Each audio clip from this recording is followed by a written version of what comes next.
शापितगड भाग 6.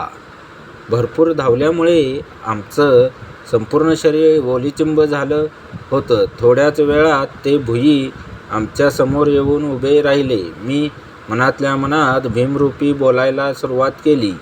तर भिवाची पण परिस्थिती काही वेगळी नव्हती. आमच्यात आणि त्यांच्यात आता फक्त काही फुटांचं अंतर उरलं होतं. माझ्या मनात नाना विचार येऊ लागले. एका क्षणात आयुष्याचा कोलाज माझ्या डोळ्यासमोरून उजळत निघून गेला. दुरूनच येणारे नगाऱ्याचे आवाज आता अजून स्पष्ट ऐकायला येऊ लागले. इतक्यात समोरच्या पालखीतून एक नाजूक हात बाहेर आला व त्याने खुणेनेच पालखी खाली ठेवायला सांगितली. पालखीचा मखमली पडदा बाजूला झाला आणि एक सौंदर्यवती त्यातून बाहेर पडली. तिच्या बाहेर येताच त्या सर्वांनी आपल्या माना खाली वाकवल्या आणि सर्वजण यंत्रमानवाप्रमाणे स्तब्ध झाले. 5.5 फूटपेक्षा जास्त उंची, कमनीय बांधा आणि एखाद्या राजकन्येला शोभतील असे राजेशाही कपडे. चेहरा तर असा गोंडस की कॅथरीना ओवाळून टाकावा. आई शपथ, लाईफमध्ये पहिली वेळ एक सुंदर भूत बघत होतो. साला लोक उगाचच भूतांच्या स्टोऱ्या बनवून सांगतात. भिवा माझ्या मागच्या बाजूला मान खाली घालून कान्या डोळ्याने तिला बघण्याचा प्रयत्न करत होता. पण भीतीमुळे त्याचं धाडस काही होईना. त्या आरसपणानी सौंदर्यासमोर खरंच मन घायाळ झालं. पहिल्या नजरेतच प्रेम काय असतं याचा अनुभूती आली. समोरून मंजूळ आवाज कानावर आला, घाबरू नका. तुम्ही मला ओळखत नसाल, पण मी तुम्हाला ओळखते आणि मी तुम्हाला वाचवायलाच येथे आले आहे.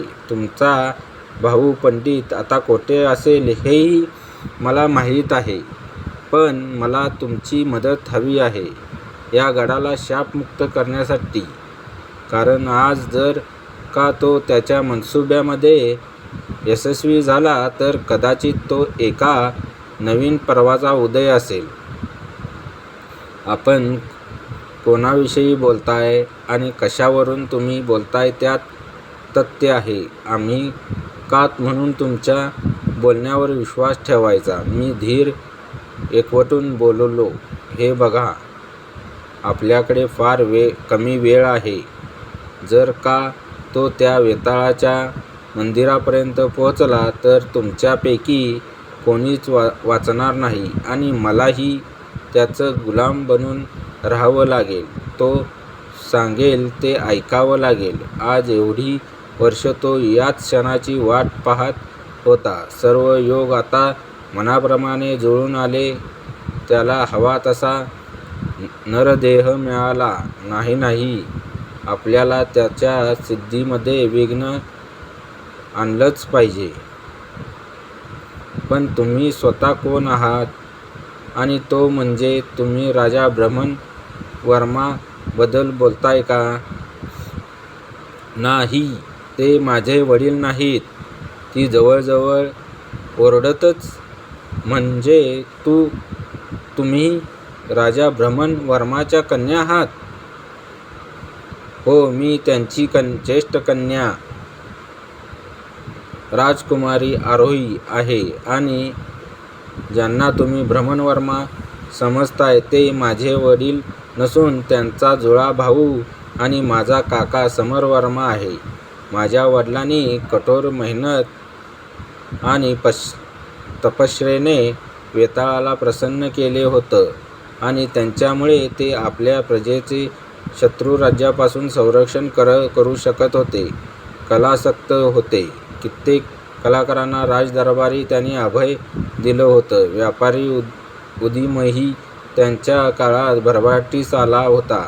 प्रजेच्या सुखासाठी वाटेल ते करायची तयारी होती आणि वेताळाच्या सिद्धीमुळे त्यांना ते सहज शक्यही होते. परंतु याच्या अगदी उलट माझा काका होता. त्याला त्याच वेताळाच्या मदतीने सर्व साम्राज्य हस्तगत करायचं होतं. त्याला सर्व प्रदेशावर त्याची दहशत आणि अंकुश ठेवायचा होता.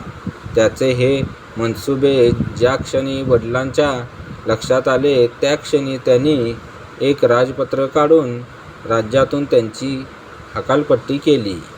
स्टोरी कशी वाटली? लाईक, शेअर आणि सबस्क्राईब, कमेंट करा.